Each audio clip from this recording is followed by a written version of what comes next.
I never realized how rewarding working with these kids could be. These children get made fun of. Something I can identify with.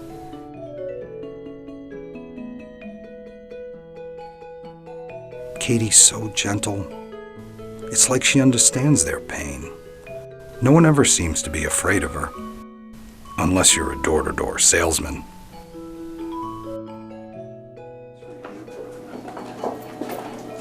Hi, David. Hi.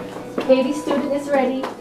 Who would have thought an unwanted dog who wasn't supposed to be allowed in the home with kids would develop into a therapy dog specializing in kids? Having a bad past doesn't mean you can't have a great future. Oh, hi, David. Hi, Katie. How are you doing today? Doing well. Yeah. Are you here to see Dr. Milford? I am. Okay. Hi. I'll go get him for you. Dr. Milford? Yes. David is here with Katie and he's here to see you. Send him in, please.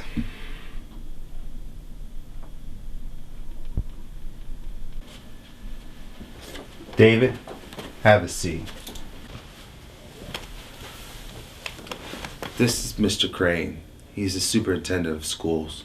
David, it certainly is nice to finally meet you. You don't mind if I call you David, do you? I've certainly heard a lot about you. Now, David, I think you've been a great benefit to the school, and I just want you to know... Dr. Milford, would you mind terribly if David and I had a word together? Alone, please. David, you've done some fantastic work here.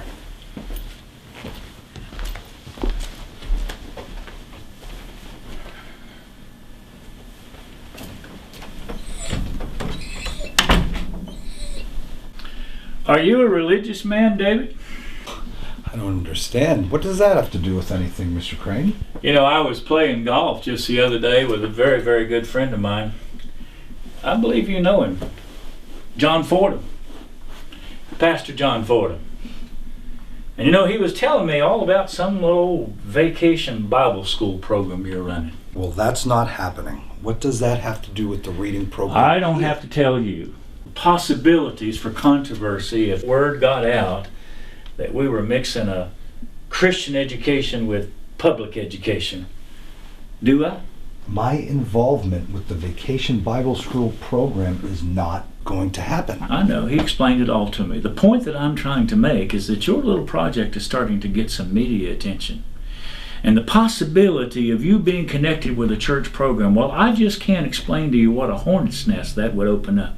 My only intent within this school is to help kids who have difficulties reading. And so far, Katie and I have done just that. Yes, David, I know. I've seen the piece on television. It's a fine piece. You're doing an admirable work. But David, I find myself in a position where I have to look at a bigger picture. And teaching students to read isn't in the big picture? David, I oversee 65 schools. 1,500 teachers which I might add are in difficult contract negotiations even as we speak. 35,000 students, David. Now, how is it going to look if one little old school in that program excels in teaching children how to read using a dog instead of highly trained professionals? Fine. I won't do any more interviews. No, I'm sorry, David, that's not enough. Well, what more do you want from me? The impact you're having on that little old group of underachievers is just not worth it in the grand scheme of things. K-9 reading program is canceled. What? Effective immediately. You can't be serious. David, I can. And I am. And I'm sure once you get yourself all calmed down, you're going to understand. No, I don't, and I won't. I tell you what, if you want to help me out so much, why don't you write it down? You can have one of Katie's students read it to me.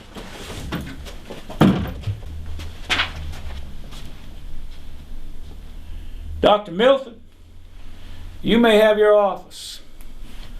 I believe we're done here.